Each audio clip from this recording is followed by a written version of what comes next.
What's up guys, I'm Stuart from GGF and today we're at the NAB Show 2024. Now Asus sent me over to take a look at their suite, to do a video for them and also bring some builds along with me as well. So we'll take a look at those a little bit later on. But for you who are not familiar with the NAB Show, it's kind of like CES, but it's more for the content creators, IT professionals. So you're not going to be seeing Republic of Gamers, you're not going to be seeing all the brands for those gaming enthusiasts. You're going to see things like Sony, Canon and so on showing up a lot of their hardware. So let's jump in and have a look what's on show. Now this monster behind me is the ProArt Cinema Micro LED display. Comes in at 135 inches. Now if we come a little bit closer, we can just see how clear this is. I will throw some B-roll over this, but some of the main specs: 4K HDR, it boasts a whopping 1600 nits, and it also has a pixel pitch of 0.78. Now what Asus are telling me about this one is a lot of other micro LED displays from other companies are about a 1.2 for their pixel pitch, whereas this one is a little bit less, which means you're going to get more pixels in that range for that pixel pitch. And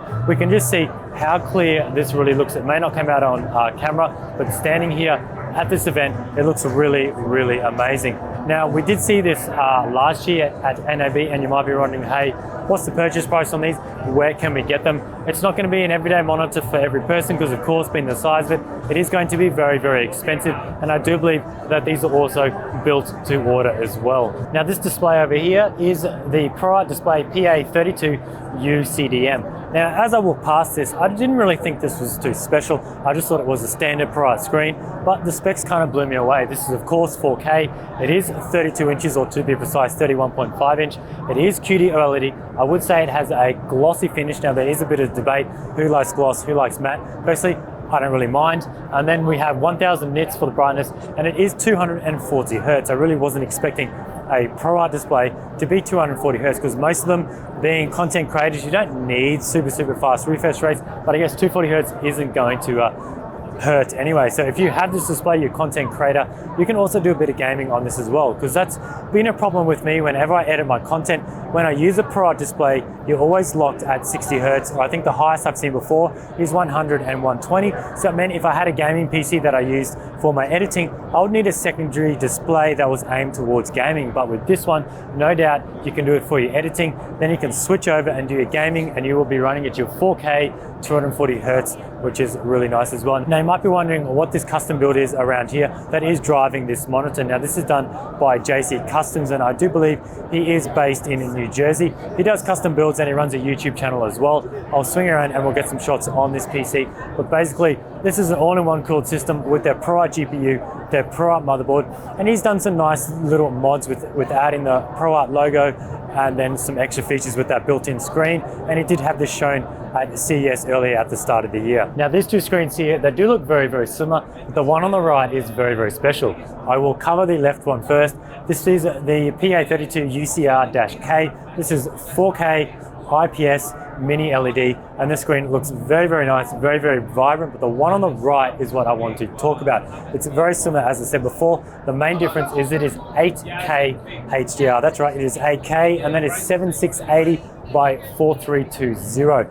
It's hard to tell at the moment how much more clearer this is, because of course we are filming. It's going to be hard to get that detail across because I'm only shooting in 4K. And some other features with this one, it is 1200 nits. That is the peak brightness, and what is actually, I think, more astounding is the sustained brightness is 1000 nits, because you always have those, there's that gray area that comes across with peak brightness and sustained brightness. A lot of companies don't showcase sustained, and when you can say peak brightness could be like so many thousand nits, it doesn't really matter if it can only do that for a fraction of the time, but being able to do the sustained nits of 1000, that is really good. And it's also 10-bit color. And one little neat trick, they've also got some smaller versions of this. I think we saw yesterday there was another event. These go even down to a 24 inch. Obviously the 24-inch monitor is an 8K. I believe that one was 4K, but then this one also has a calibrator built into it. Same with the smaller one as well. This here has a little sensor, so when you're going to set up your profile, this will probably connect via USB out the back into the computer, and you'll set up the software, and this just 360 spins around and then shines onto the screen, and that's how you calibrate that screen instead of having to go with third-party products that you normally put on the screen and you have to calibrate it like that. So it's nice that these have the built-in function right there. Now this setup here is pretty cool. Now what Asus are trying to recreate here is a mobile developing or mobile editing station. Now obviously this kind of card here is going to be from a third-party vendor, but they just want to show you how they can incorporate their products into something like this. Now this little monitor here is a 24-inch. It's a ProArt PA24US, similar to the 8K one we showed before. It has that calibration built in. This swings around and just connects to the screen like so. And then they have this little version below, which is a 16-inch. It's a PA16 USB. Now both of these screens, which is an interesting feature, both incorporate 12G SDI. If you're familiar in the filming space, a lot of cameras have SDI inputs and outputs, so you can monitor your camera feed directly on these screens without having to go through HDMI and any sort of third-party applications and so on. So that's neat how we can connect it directly like that, and I assume that's what this monitor is. This screen's connected to right here because there is a camera behind this, and that'll be connected to the SDI output on there. And then we've also got a ProArt Studio Book. That's a 16-inch OLED that can also be used on this setup. And if you don't want to use a laptop, there's still plenty of room for something like an Asus NUC 13 Extreme, which is here, and that can drive this whole setup. Now for those who still like their ultra wides, because a lot of the monitors we've seen are your standard aspect ratio, whereas this one is a 34-inch ultra wide, 21:9, and it is a 3440 by 1440, which is pretty much your standard resolution for that size. It is a PA3480CGV for the model number. And your main advantages of something like this than going with something like a standard aspect ratio is you can split your screens. Now you can have two different programs running on each side, and they can give you a little bit more functionality. Now, as I said, the resolution before, 3440 by 1440, and this also has the 120 Hertz refresh rate, which is something nice to see. And as I said earlier, normally a lot of the ProArt monitors, or even not just Asus in general, a lot of your monitors that are for content creators or for editors are more aimed at 60 Hertz, and it really is a bit of a bummer because then you can't really use them for any other programs or gamings or things like that. But having that 120 Hertz, it doesn't mean it's solely going to be stuck for using for editing purposes, and then you don't need another screen for any other use. Take a look at some hardware. This is all Asus are showing here. I guess for motherboards, there isn't really anything new or too much display in that area. I guess we're going to have to wait till Computex to see what Intel and AMD are bringing out in our new chipsets and those new sockets as well. At the moment on display, we have the W790E Sage SC. Now I am using this board in my personal system. It is a monster. It is based on the Xeon platform, which is the 4677 socket. It has a heap of PCIe lanes in there.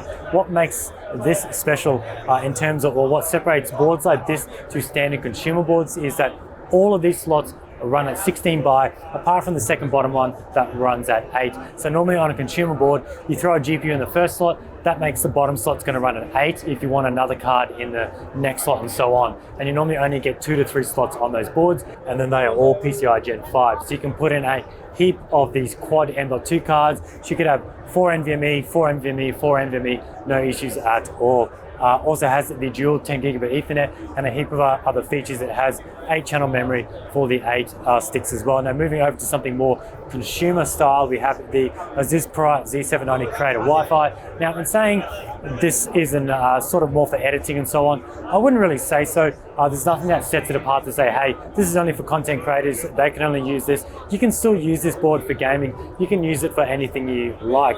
What I do like about this board is it gives you a different aesthetic, something a little bit calmer, something a little bit neater than something like a ROG board or something like that. So if you're going with, say, a sleek an all black and gold setup, you can throw this board in and it will complement that build really nicely. And it does have your 10 gigabit and 2.5 gigabit Ethernet. It's got your Wi-Fi, and then it does have a heap of USB-C and Thunderbolt as well.